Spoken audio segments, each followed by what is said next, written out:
Goeie. Somtijden lees je een berichtje waarbij de wimpers vast omheen komen.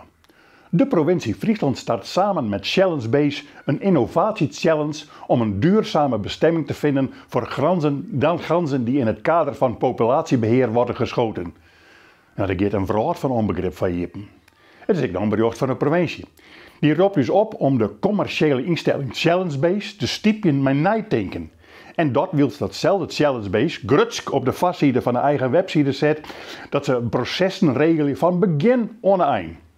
Zodat ik nog speciaal voor domme Friesen en Grenzers die het absoluut net weten wat het woord innovatie-challenge is. Ja, dat weet trouwens net hier natuurlijk, dat is heel logisch.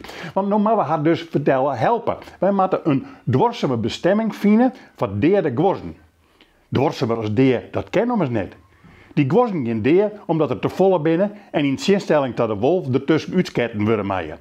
Want het gas dat die gworzen opfretten hier in Friesland, in deze provincie, dat is meer wurg als een deerskiep. Dus zitten. Maar oh heden, wat doen we er dan aan mee? Nou ja, dat is toch simpel. Rikken of bakt, opeten, goer smaken, de meeste leur poer best. Maar, zei de debatteren, saffele gworzen kennen we net op. Nou, dat is onzin.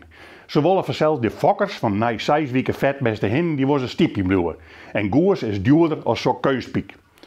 Het opzetten van een gworzen opstookfabriekje had deze theoretische best ontocht. Want ze vregen nou vanzelfs impliciet dat er moon iemand is die het investeren wil in een gworzenfabriekje waarin de goers grootschalig kleermaken en inversen wordt en daarna als een normaal product in de voedselketen ontdekken worden kan. Hoewel, die investeerder komt er net. Investeerder die sjoggen erg denkend naar politiek en natuur. Dat zaken die ze net in de hand hadden. Ze weten net hoe lang uit de politiek het tasten zal dat er in de gworzenvraag omsketten wordt.